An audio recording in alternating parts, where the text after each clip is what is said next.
What's up, y'all? My name is Seth Packan, and this is where small town brains talk about big city nonsense. This is Podunk Perspective. Podunk Perspective. We are back with the 50th episode of Podunk Perspective. We got Jed Harrelson here. What's going on, y'all? Thanks for having me. I'm super excited for this one. Jed reached out and took a listen to his music. I was like, absolutely, it makes so much sense for Podunk Perspective. Love your sound, my man. How'd you get into music? You know, I've done music my whole life. It started for me specifically, like my grandpa played at family gatherings and stuff like that, which is where I really kind of got into it. But then I discovered NSYNC as a kid and just took it and ran with it. And like I was Justin Timberlake until I was like 6 years old. Frosted Tips, putting on concerts for my parents and stuff. Even my brother would come and I'd have him bang on the pots and stuff. It's been something that started at an early age. Where are you from? I'm originally from Texarkana, Arkansas. Okay. Yeah. What's it like growing up there? You know, I think some people talk a lot of bad stuff about Texarkana growing up. It's not your smallest town and it's not a metropolis area. Yeah. It's just big enough to, you still see people you still see people anywhere you go. And I think it was a great place to grow up. And I think people who say that are people who moved away. Yeah. I still really like going back. But, I had a big family. Everybody knew my family. Most of my friends growing up were cousins. And so I think it was a great place to grow up. I don't want to live there right now. Maybe one day we'll get back, but it was a place that I'm proud to be from, for sure. So, like, we're doing music in school. Were you doing that, and then, or no? I mean, again, from the time I was like 5 years old, I was playing, writing. I think my papaw taught me my first couple chords when I was like 7 or 8. That's awesome. And then from there, play at family gatherings, and like my first gig was at this nursing home in Texarkana. It was like once a month, me and my papaw would go and play for like 2 hours. And that'd be pretty cool. Just to get people's perspectives, at an age like that. It was interesting because I was probably 12 when I started it, and I remember, there were some hard lessons learned at that age about performing. Like one specifically, I remember there was this one lady who every time I would play, she would plug her ears like this, and as soon as I would stop, she'd unplug them, and my papaw would play, and she'd be like, "This is nice." So she hated me, but that was one thing that I think helped me get over. Well, I guess that would make you a good artist, because playing in a senior home, especially at a young age, I remember like a nursing home, like old people are going to shoot you straight. They ain't going to lie to you. They're going to tell you how it is. No bullshit there. No, it was, she let me know that they did not like me.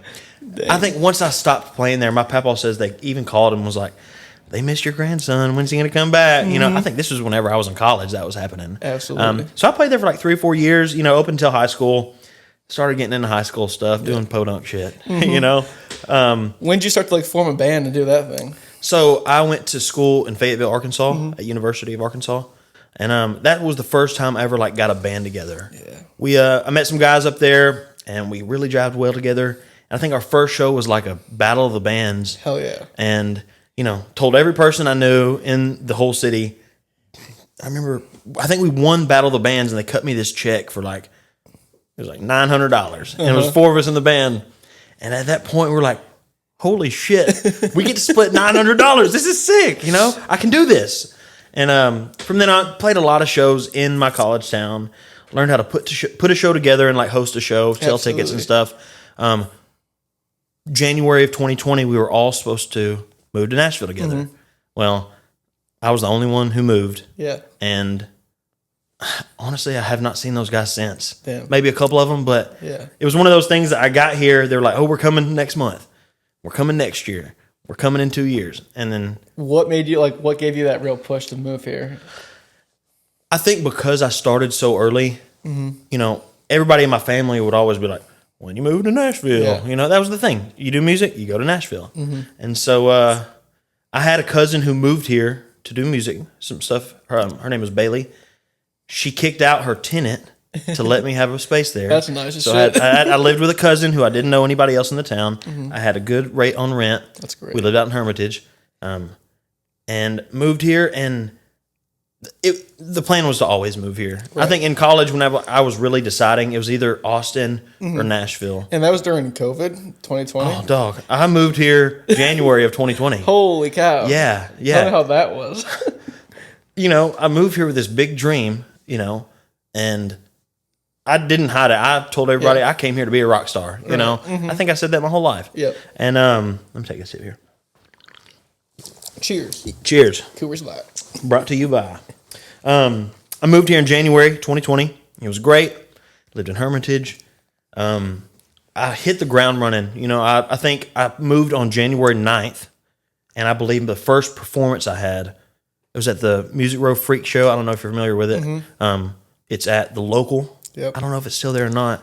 I showed up there to meet a guy from Arkansas that I had heard about, and ended up meeting the owner of the place who put me in contact that night with the person who ran the freak show. So I think like 3 or 4 nights into town, I'd played my first writers round. Yeah. And, it was this huge deal. Like my dad posted it on Facebook, was like, my son's playing in Nashville. Look. I mean, especially when you first come here and you're really trying to get yourself into doing the thing, that's a big accomplishment, It was one of those things that I think I moved here with, I don't want to say cockiness, but some confidence. Absolutely. And then I realized, I was like, I don't know a soul here. I'm going to go to this place I don't know a soul at, and I walk in and everybody feels like they know each other already. It's a really weird feeling. Yeah. I think anybody doing something new can relate to that. But absolutely. It was one of those things that I just shook a hand and then shook another hand. And it's funny how easy Nashville will just take you in. You'll meet the right people. Don't worry. It opened its arms to me pretty early. And from then on, we're still in the beginning right now. This is still January of 2020. I just picked up a job at the Graduate Hotel, parking cars. Yeah, absolutely. COVID happened March of 2020. They're like, hey, Jed, we're shutting down the hotel and, sorry. Yeah. And so I just moved all my stuff in my room still at that point. I was like, oh, my God. Can't get a job because COVID's happening. Right. I don't have a lot of money because I just moved here. I ended up going back to Texarkana. A friend of mine owned a liquor store there. And from March to June of 2020, I stayed there. Yep. And I still paid my rent here to Bailey. But I worked at a liquor store because Arkansas never shut down. Absolutely. And so I did that, came back when the hotel opened back up. August of 2020, I was parking cars. I had worked my way up to the top of the valet ladder. What's the nicest car you parked? Or you've seen come through there? Dude, I don't even know a thing about cars, man. I think there's maybe some old antique cars that I drive. And I told them I could drive a stick, Yeah. And first time they asked me to drive a stick, I just stalled it right in front of the owner. I don't know. They ended up putting me as the guy who does the keys and stuff. Right. The types of cars I'm not real good with, but I mean, any artist in this town you can name, I parked their car. Damn. And I would always leave this little card in there that says, hey, I'm new to town. Give me a listen. I did that with Casey Musgrave's car. Holy cow. And just a few hours later, she called the hotel and they come out. They're like, hey, Casey Musgrave's pissed. You need to go home. And I was supposed to work the next day. I show up. And before I could even go in, they're like, hey, you're fired. Sorry. Damn. Dude, I'd never been fired from a job. And I thought that's how you did it. Yeah, I mean, that's a wild way for another artist to care. You know? I think most artists would look at that and be like, respect the grind. Yeah. And yeah, that's crazy because that's what makes Nashville Nashville. Well, so for another big artist to get mad at that is goofy. I think I was young, I was hungry, and I saw a unrealistic opportunity, and I thought you just weasel your way anywhere you can. Did you hear how Bobby Bones got big? He put Bobby Bones Sucks on billboards across Nashville. Exactly. He's an Arkansas boy too. Yeah, you got to get creative with it. Yeah. That's crazy. It was one of those things that, dude, I had never been fired from a job. Right. And I took it hard. And now I had saved up a lot of money in tips. Driving cars, you get a lot of tips. Yeah. And so, that happened in September of 2020. I was looking for a job, looking for a new parking job, And then a friend of mine who was doing some video stuff for me at the time. Let it out. You might have to edit that one out. Or do a little blooper or something. September, I was looking for a job. Well, my friend was like, why are you looking for a job? You came here to do music. And so I got a band together in Nashville, started working with some guys, playing some shows. I think I played my first show that like paid me money in like September of 2020. Hell yeah. And it was at the Taco Bell Cantina on Let's 2nd Avenue. Go, Yeah. bro. That's a great place to play, especially with like, you know, coming into town and everything. Yeah. You got to go play it once. You had to. It was a rite of passage, it felt like. Because it was this thing, I'd played so many writers' rounds, not made a single dollar playing music. And then this guy who I'd met at a writers' round says, hey, I need somebody to take my shift at Taco Bell. It's a 4-hour shift, and they'll pay you $75. Are you interested? I was like, yes, I'm about to make it. I'm making money playing music in Nashville. It's like, but the last job I ever had was that parking job that I got fired from. Yeah. And so I think that if that didn't happen, I would still be using that job to make money because the money was too good to walk away from on my own. Absolutely. I treated it as a sink or swim moment. And Casey Musgraves, I'm so sorry that happened. But because that happened, I'm living my dream. So Casey, you should have took a listen to Jed's music. So sad. it's okay. It's okay. I understand what I did wrong. And, you know, it's a fun story. But it's definitely what slingshotted me into absolutely making a living playing music. Dang, that's really cool. So what was your first song in town you put out? Like, do you remember that moment? How that felt? I just moved back from COVID, like after living in Arkansas for a few months doing the liquor store thing. And I had these couple songs that I'd been playing at like writers' rounds and stuff. And my brother Hank had just moved in with us. He's a producer. He does all my stuff. Yeah. Older or younger? He's younger, 2.5 years younger than me. His name is Hank. Sweet. And in June of 2020, we just moved in together, and we recorded these 2 songs. They're still out. They sound like they got a lot of love put into it. Hey, you know? it's okay. But it was a song called Problems and a song called Potential.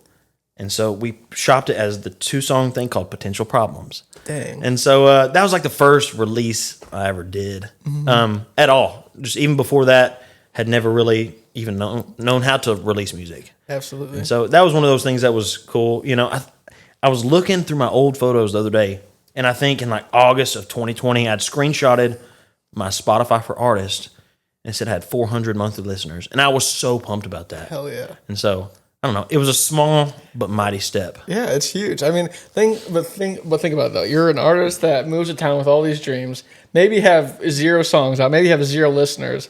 All of a sudden you're a year in, you got 400 or whatever it is, or a year and a half in. That's great. Consistently, you know? It was progress that I liked to see, even if it was just, you know, small amounts. Absolutely. And I feel like a lot of artists need to keep that in the back of their head when moving here. It's like, you're not going to, you know, do all this in 1 year. You know, it takes a long time, and, you know, really hone in on those smaller wins, because those are going to catapult you to that next step, you know? I think so too. Mm-hmm. Yeah. So what's like the biggest, some of the biggest advice you've learned since being here that you can maybe share to some artists? I would say it's simple, and everybody says it, but you just got to show up. Yeah. You know, show up in the sense of, you know, being disciplined enough to know that you got to do these things to move the meter 1 inch. Absolutely. You know, it's doing something every day to make it a little bit closer to making it. Mm-hmm. You know, now making it is subjective, but, you know, whether that's showing up to play a writer's round, you know, nobody's going to be at, or showing up by waking up and writing a song, or showing up by doing your song justice by recording it and putting it out, you know, just like showing up because somebody's showing up if you're not. Absolutely. I don't know. It's cheesy. I've heard it a million times. It's so true, though. It's so true. And, you know, put it on a shirt or something. But you just got to show up, you know, wake up and go to work. Absolutely. You know? No, that's so true. There's a lot of people in this town and a lot of people trying to make it. So you got to do it. I do think that there's enough for everybody. It's not a competition, but 100%. And I like talking to people. I like sharing my knowledge. I like hearing other people's knowledge of how they navigate this industry. Yes, absolutely. And I don't know. Wake up and go to work. Yeah, no, it's important to work together, you know, especially in this town. For people that don't maybe know or haven't listened to your music yet, how would you describe like your sound to them? You know, I think that the sound that I have it's soulful, and it's a soulful take on country, blues, R&B. There's soul in there, I think. You can't hide the Arkansas accent. Absolutely. So I think it rides the line of country, and I've got some country songs. But I think it stands out just enough to be a little different from what you're hearing on the radio. My shit probably won't ever be on the radio, but it rides the line of country soul. It's right in the pocket, dog. Who are some like artists you grew up on and maybe influenced your music? Yeah, I would say, as early as NSYNC, that was a big one. Of course, as a guitar player, John Mayer was a big one. Yep. I really liked Jason Aldean's first album. Yeah. That was something I really listened hard to in the country aspect. And like Brantley Gilbert, I followed Brantley Gilbert from the tapes that he would release in high school. I always loved Brantley Gilbert and still do. That early BG, man, that shit will still make me cry. Boys to Men we listened to a lot growing up. My dad liked a lot of classic rock. My mom liked some Michael Jackson. I mean, it's a true melting pot of music that we grew up listening to. And I remember as a kid, like driving down the road, my dad had this huge box of CDs that he would put under the seat in the back seat, and we would have to pull over the car.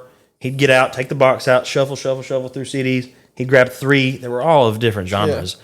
And that's what we listened to in the car. And I don't know. I think the music I make, I try to make it from a blank canvas and not make it too influenced by something so specific. But absolutely, it's a big melting pot. We listen to everything growing up. Yeah. And I grew up playing country music. Can't ignore that. Yeah, no, that's really cool. So tell us about your most recent releases. Maybe some songs you just dropped in the last year or so, and so people can go listen to them. Yeah, I would say 3 songs that are the most recent drops. There's a song called Dim Glasses, which has been awesome at our live shows. Like some of the first experiences where we're hearing people like sing the songs back. Yeah, that's a great feeling. It's a great feeling, and I've not experienced it a whole lot, but that song was the first one to experience that with. There's a new one I think we released just a few months ago. It's called Break Bread. Okay. And then in November, I released a slower song, a little bit outside my wheelhouse, called Words That Rhyme. Okay. Sweet. And then in March, I don't know when you're hearing this, but in March, we just finished a song in the studio the other day. It's called Hot Damn.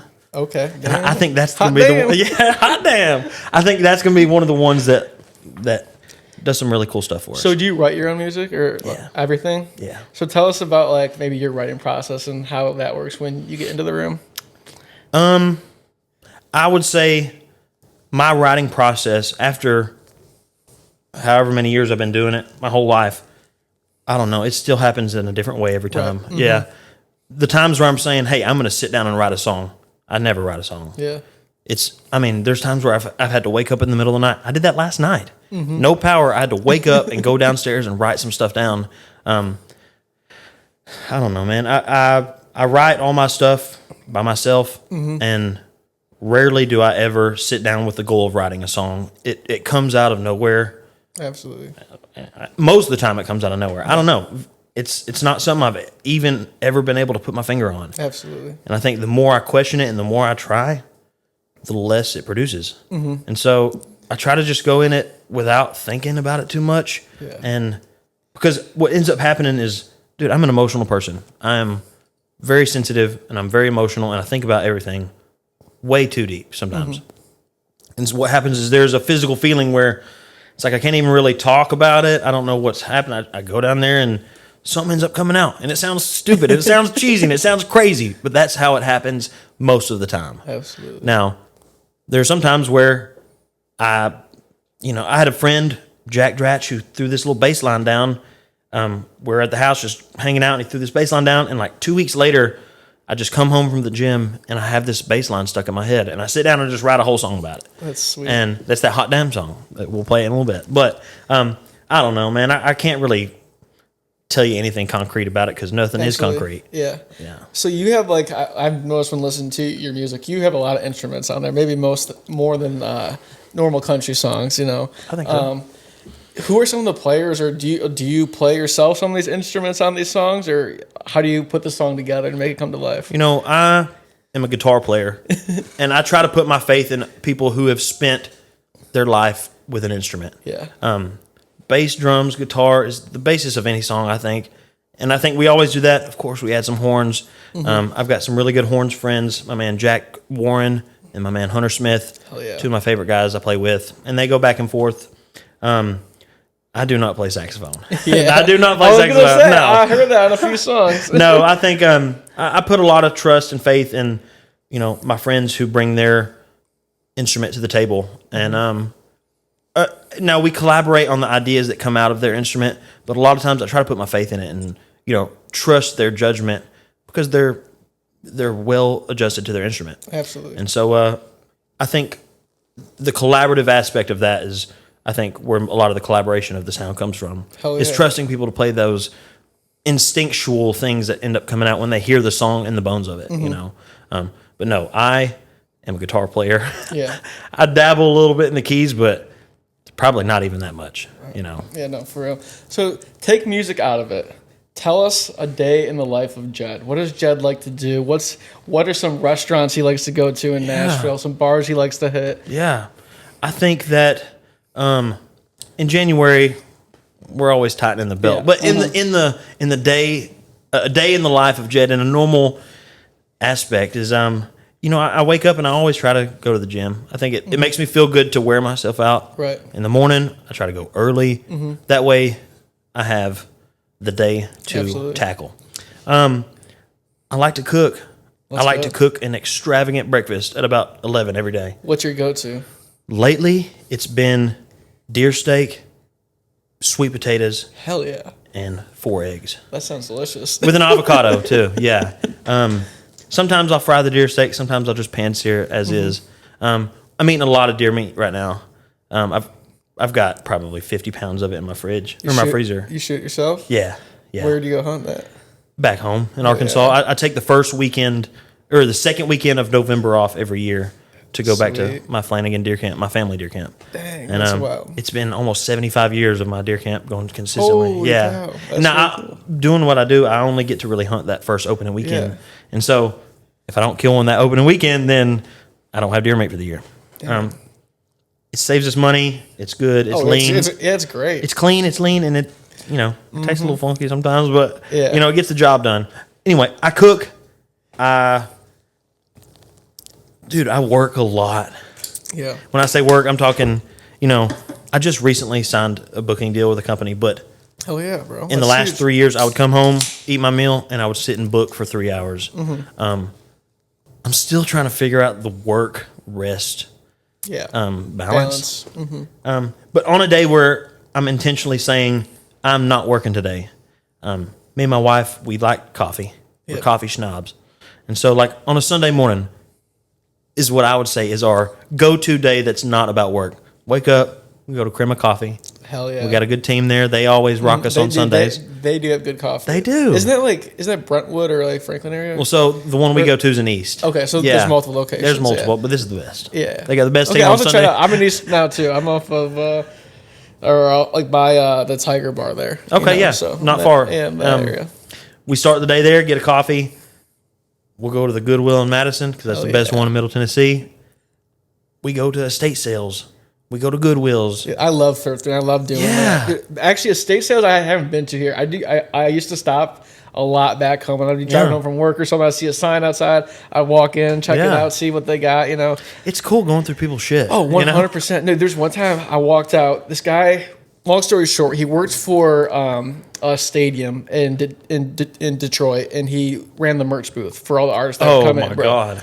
So he had 300 records that gold mine. he just sitting around, and he had them all listed for like $5, $2, $10, whatever it is. I go, how much for all of them? He's like, $250. I'm like, deal. Dude, I took them all. I got some signed Hank Jr. ones. I got signed. Oh my God. Ringo Starr, like so many different genres too, which is pretty cool.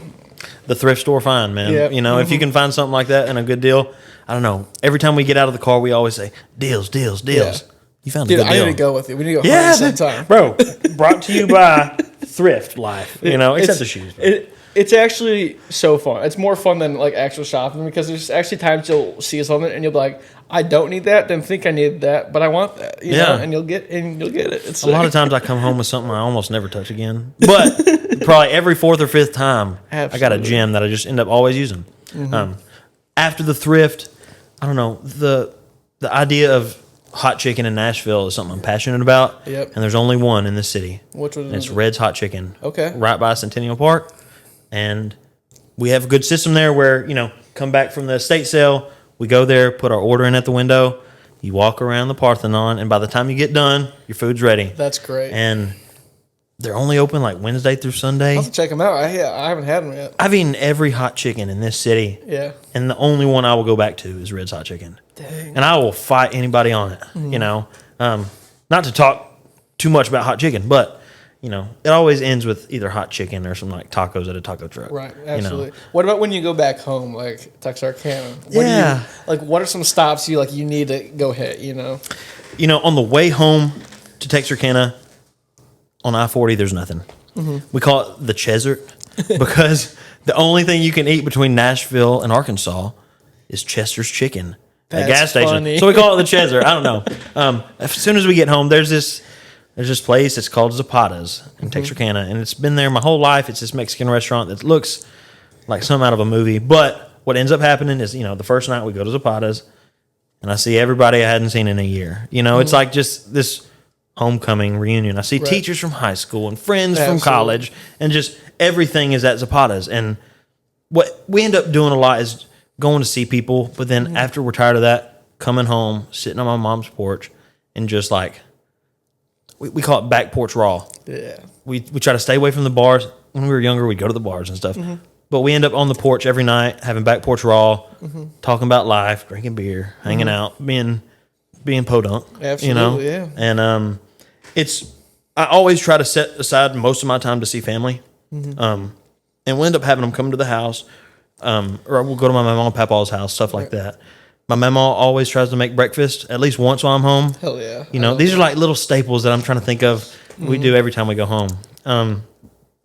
I've got a lot of love for my hometown. Yeah. I love talking about it because I have the same feelings. You know? It's like you go home and you need to hit these spots, and if you don't feel right about your trip. Exactly. Yeah, and I don't know.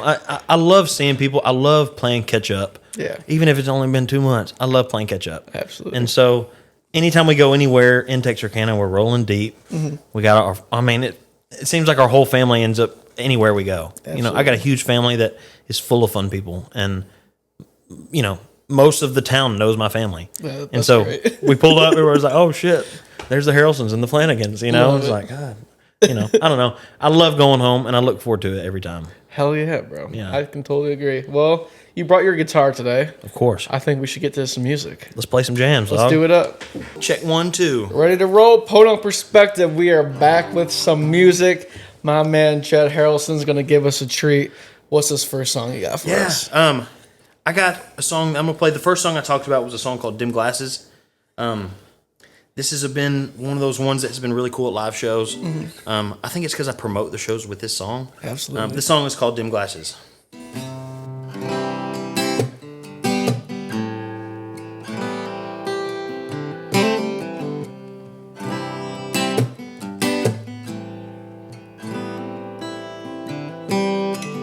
Those glasses that you wear must show something I can't hide. I'm cold right in your fire. There's no telling just how far I'd go to grab the fruit, but that tree just kept on getting higher. Yeah, they say that you get what you give, but you never opened up that door. But my bones, they got to shaking, my mouth was feeling dry. Yeah, you figured out my alibi. Don't you tell me that this ain't gonna work. I walk around like this all day with you in the pocket of my shirt. I swear one day you're gonna find me, but then again you might not. Oh, with them glasses that you got,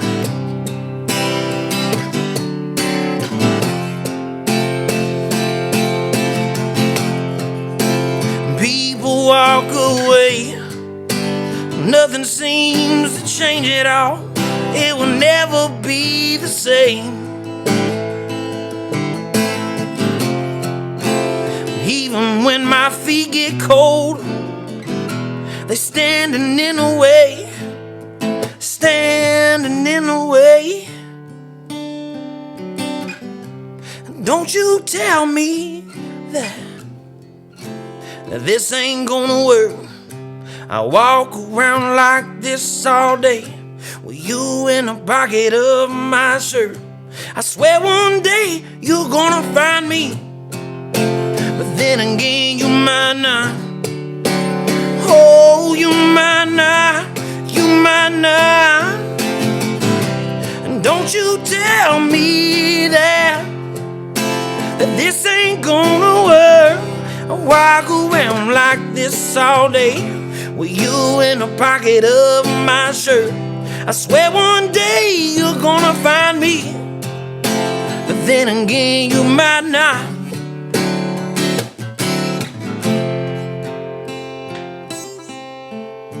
And those glasses that you wear must show something I can't hide.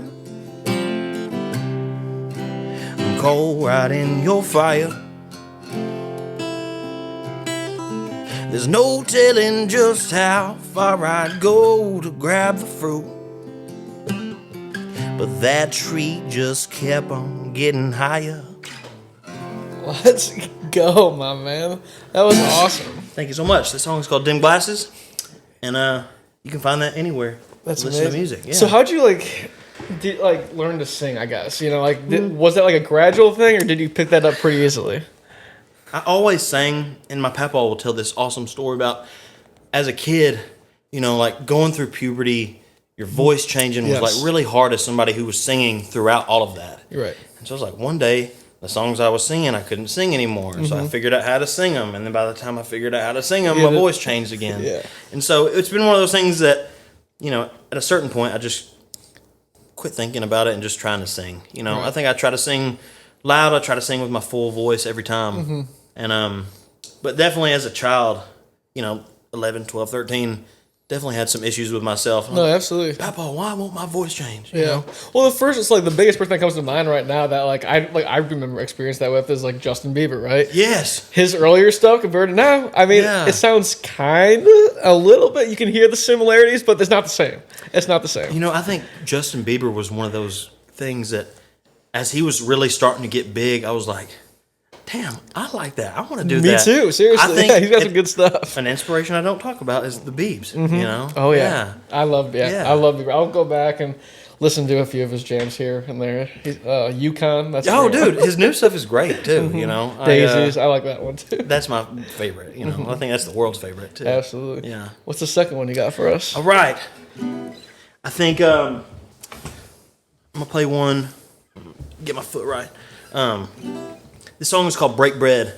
And this song is about coming back and sitting down and sharing a meal with either, you know, somebody you hadn't seen in a while or people that you are a long way from home with. Absolutely. I think, for me, the two different ways I like to think about it is when we're on the road and, you know, we're 6 days in and nobody's talked to their girlfriend or talked to their wife. And luckily, my wife's on the road with us. But, you know, at the end of the night, we always sit down and break bread together. And we talk about what we did, talk about what we didn't do.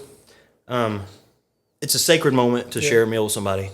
I think that, and then also, you know, I keep up with my friend group from home. We still have this group text been running for like 12 years now. And I think the song idea started with, you know, keeping that connection alive for so long. And, you know, I don't know. This song is called Break Bread. Let's do it.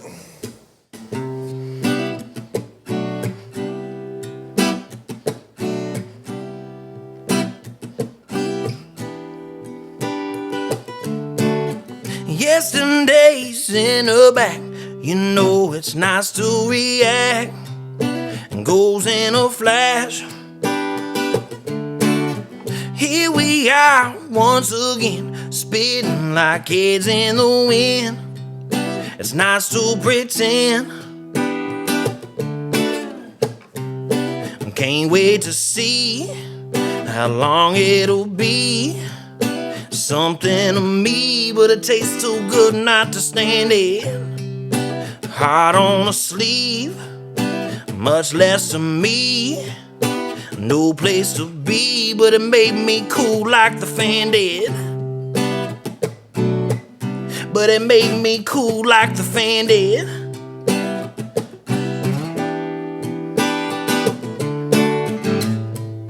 It takes one to know one, to know it's gonna fall apart.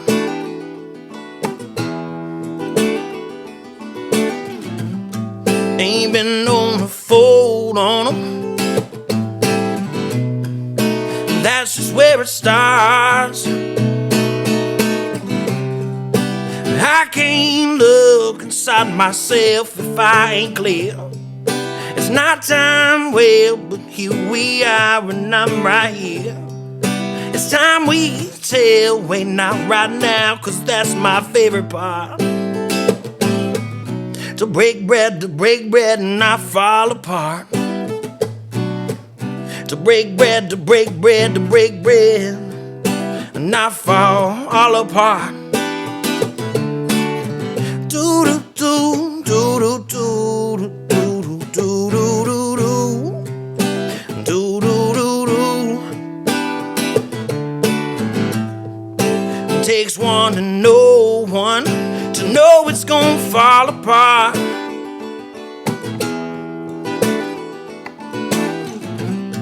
Ain't been known to fold on them.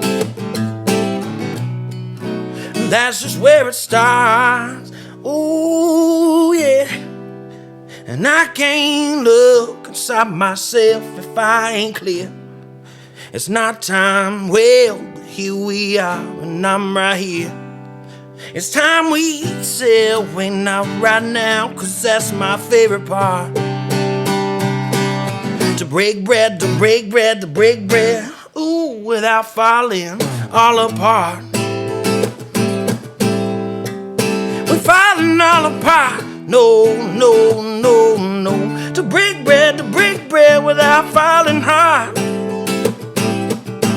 Oh, you know we're falling all apart. Do do do do do do.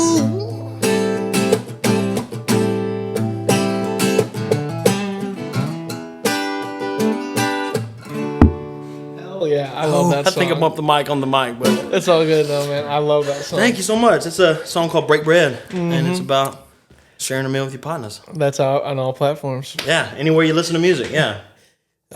You mentioned your wife a few times. What's her name? Where's she from? How'd you meet her, you know? Her name is Jed Harrelson. We are your favorite Jays. Absolutely. She's from Northern California. I am from Southern Arkansas, so, you know, on paper, it don't make sense. But, I don't know. I met her in a really cool way. I met her in January of 2022. I was playing a show in downtown Nashville, and hell yeah, it's like something out of a movie. She walks in, Nashville love story. You don't hear that too often. I mean, you really don't, you know. And at the time, she did not live here, and so we had kind of connected a little bit. Like we locked eyes as soon as she walked in the room. And I have this microphone that talks to the band. I was like, "Did y'all see that girl look at me?" Anyway, fast forward, we start talking. She says, "Hey, I'm coming to Nashville, and I've got one more round of interviews for this job I'm looking at. I would love to see you again." And I was like, "Just come stay with me, you know, cancel the airport, cancel the hotel. Right. I'll come pick you up." And smooth with it. yeah. It was one of those things, like, I called my mom and told her. She was like, "What the hell?" Probably her parents, too, now that I've talked to them since. But yeah, we just celebrated 1 year of marriage in September. Yeah. That's awesome. And so she's my best friend. About a month before our wedding, I told her, "Hey, you know, I would like you to quit your job, come on the road," because, you know, a relationship's tough when one person's gone all the time. Right. She's got a great mind. She's creative. She's also got a great mind for business. And so she comes on the road. She handles tour management stuff. Love it. Merch, stuff like that. That's huge. And I don't got to be away from her. That's so cool. And so we're partners in love first and then business as well. That's great. And so Jordy Toots. I call her my Sweet Peach, is what I do. I have this whole little spiel that I talk about on stage about this song about her and stuff. But well, it's great you have that balance too, because I mean, it's not really talked about that much, but it's hard to date a musician. You know, and like in like the schedule and the life and everything, and you know, finding the right one to fit that and understand the schedule is huge. You know, I definitely have found that. She makes me a better person, and I'd be dead in the ditch without her. Absolutely, that's it. Yeah. So what's this third one you have for us? I'm going to play a new song. It's called Hot Damn. Let's hear it. I'm excited for this one. It's coming in March. March 9th is the date. Hadn't even told anybody about it yet, but, you know. Yeah, the song is called Hot Damn. This one, I get a little sweaty with it.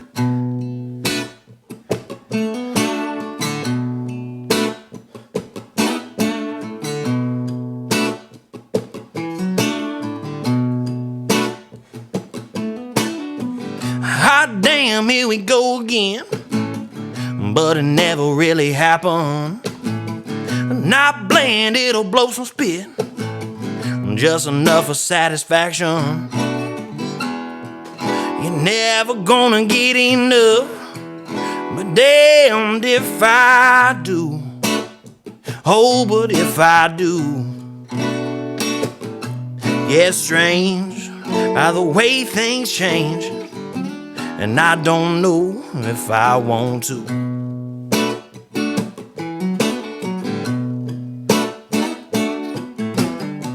Hot damn, here we go again.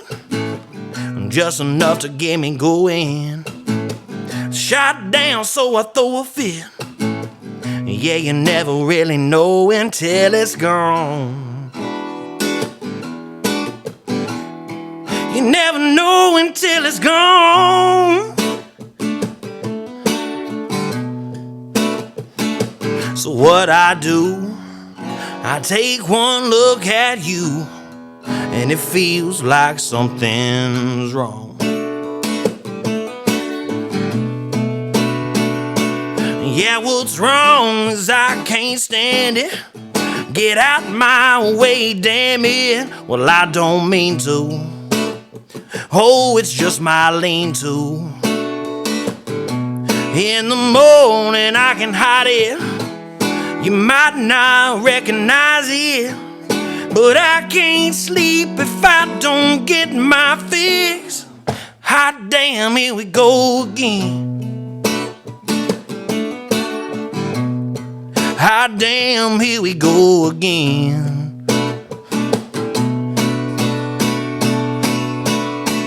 Yeah, what's wrong is I can't quit it. If it's there, I'm gonna get it. Oh, I swear.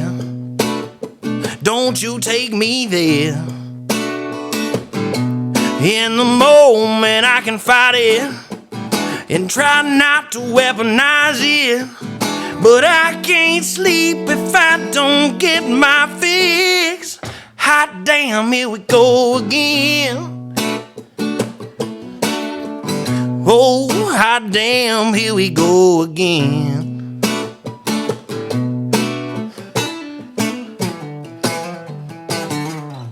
Hot damn. Hot damn, here we go again. Dude, I'm excited for that one.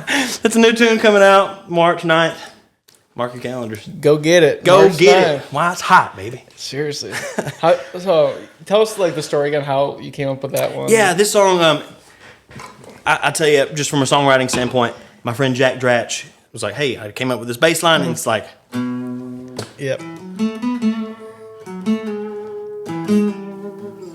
I don't know. I took that on...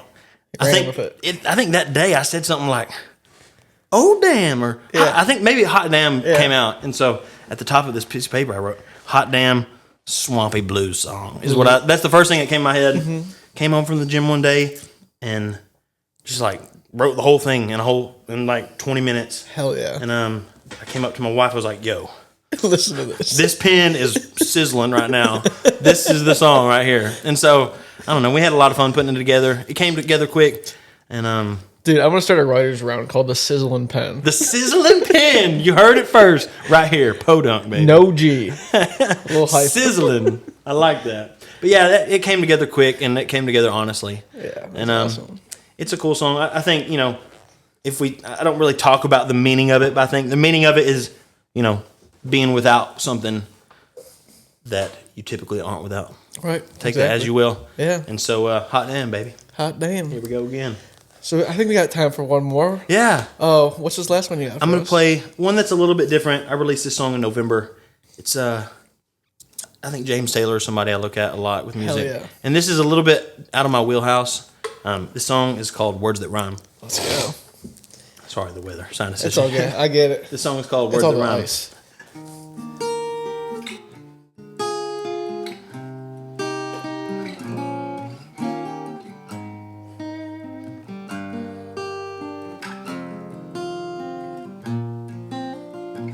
There comes a time when words that rhyme, they lose the sense of what it meant. That's the way it feels when you're chasing thrills. Now and then the table's gonna turn. When I get near the things I fear, the world, it shows a different side. Put away the wants, focus on the needs. Maybe then the credit won't burn. Take some time to look around. You might find a place that you never found. Make it big and tall and stick it in the ground. Yeah, he's a good old boy, eating food right off the floor. No, he ain't poor, but it's sad to know that it don't ever happen much anymore.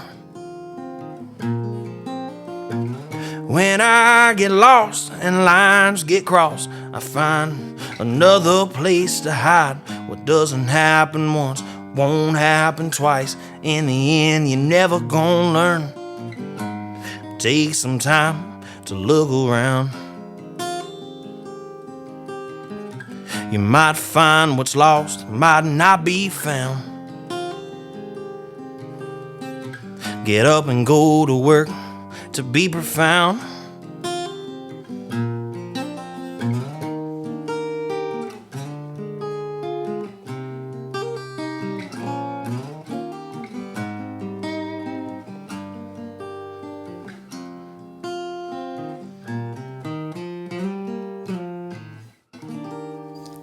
Jed Harrelson. I think I've only said this about one other person, but I would, if Podunk Perspective had a gold star, I'd give my gold star. Gold to Jed. star, baby. Hell Seriously. yeah, my man. Hell yeah, man. Thank you for that. That's a sick ring, bro. What the hell? I love that ring. Dude, I like bling on the left side. Left side only bling kind of guy. Love it. I stole it from my wife. I did. Dude. And she's going to see this and be like, damn, you stole my ring for that video, didn't you? So, yeah. That's great. Dude, thank you for coming on. Dude, thanks for having me. I appreciate it. Cheers. Go check out Jed Harrelson on all platforms. What's your at for Insta and TikTok?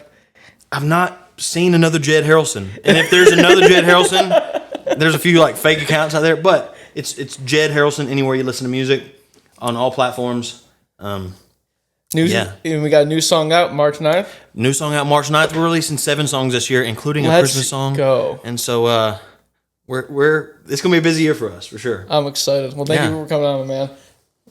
Check out Jed on all platforms, like I said, and go hit up his Instagram and TikTok. Podunk Perspective out. Thank y'all for tuning in to Podunk Perspective. We drop new episodes every Monday. Till next time.